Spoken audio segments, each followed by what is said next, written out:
I want to first hear from you, being the writer, Mhm. producer, and director of A Ghost Waits.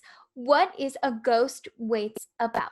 Synopsis wise, it's a guy named Jack, works for a real estate company. He cleans and fixes up rental units, gets them ready to be rented again, and they send him to a troubled property where they can't seem to keep anybody in the house.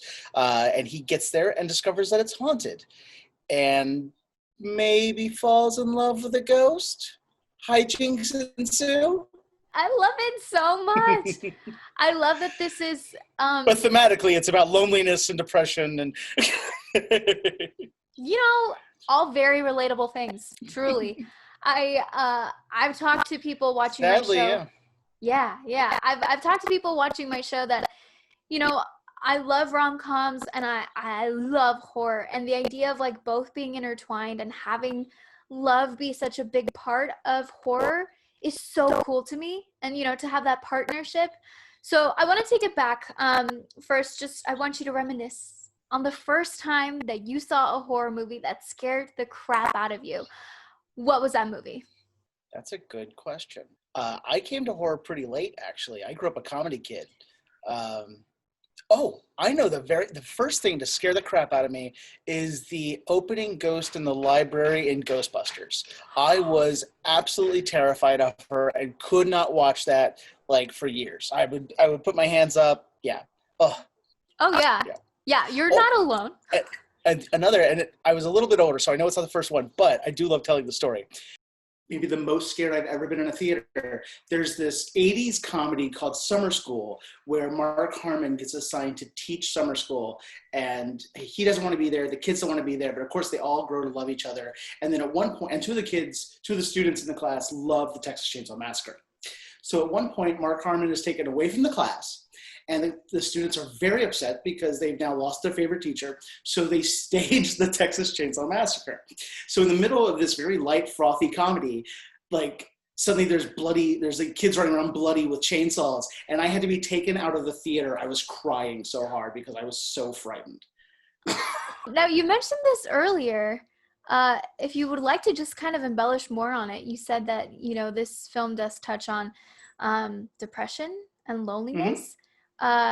Would you like to share more? Sure. Depression, anxiety, suicidal ideation, these are very real parts of my life. And one thing that I wanted to do, because we made this movie for so little money, it's a low 5-figure budget. But there's plenty of challenges in that, but there's also freedom because you don't have to worry about the 4 quadrants. You can kind of make a movie for, 4 people. There's another musical called Title of Show, and a song in it, 9 people's favorite thing. I'd rather be 9 people's favorite thing than 100 people's 9th favorite thing. Most movies that I see deal with depression deal with it in much more in the more dramatic ways, like manic depression or bipolar disorder, and that is not my experience of it. My experience, it's kind of like getting mad at wallpaper, and you work so hard to seem like that you're not struggling, and that I just felt like I'd never really seen. And then the other part, and we won't get into spoilers, but I wanted to talk about suicidal ideation because that is another thing that I struggle with. And it's such a taboo that when you start talking about it, people will automatically kind of shush you and be like, no, we don't talk about that. And that doesn't help anyone, especially not people who struggle with it. So I wanted to take 80 minutes to try to not destigmatize, but empathize. I would never want to diminish anyone. If someone has lost someone to suicide, I will never diminish their pain. Their loss is unfathomable. But there's a lot of stories for them that speak to them. There are very, very few that speak to those of us who they lose. And that was one of the nicest things about when this movie showed. It had its world premiere in Glasgow, and a lot of people came up and said that they felt seen in a way they really hadn't before, and that they were excited to share this with their partner or their family because they felt like they could finally have a conversation that they never really knew how to have. And I just think that's like the coolest thing you could possibly do with art. I have to thank you for, I obviously, A Ghost Waits is a film I haven't seen yet, but I'm very excited Okay. to. And going into this interview, I did not know that that's a big part of it. And I really have to thank you, because it's something that I also struggle with, and it's something very close to my heart. And especially now, all of us going through this situation, right, with the pandemic. And I think a lot of people are reaching out to therapy, which I highly recommend. Yeah. And I think that, you know, the fact that you're bringing this to the forefront and opening up that conversation even more is so important. So, so important, because the more that we talk about it, the less stigmatized it is, exactly like what you said.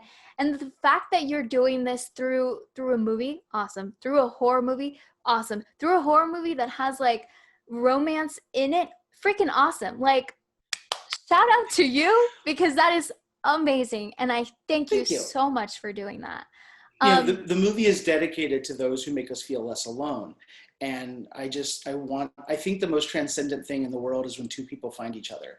And I wanted to try to convey how a feeling of connection, convey that feeling of connection. The best thing you can do is be there for someone, and not try to force an agenda. But it's so hard to talk about this stuff, that when you finally feel comfortable enough to trust someone, it's hugely dispiriting when they don't listen, or they try to prescribe. And there's no point in prescription if you don't understand what's wrong. And that's kind of what we're out here trying to do. Adam, are you in my brain? Like, what's going on here? Okay. Is that what this really is? Okay, cool. Thank you so much, Adam, for speaking with me and for sharing so much about A Ghost Waits. I can't wait to watch it. Well, you can see it at Screamfest, Tuesday the 13th. Please come out and join us. And if you aren't able to make it, follow us on Twitter at A Ghost Waits, because there's going to be an announcement soon. Adam, what a great tease. Thank you so much for that. That was fantastic. Yeah, everyone go follow. And if you are in LA, which a lot of you are, I did not know that, hi, make sure that you do watch it. Thank you again so much, Adam. Thank you for having me. This is a lot of fun.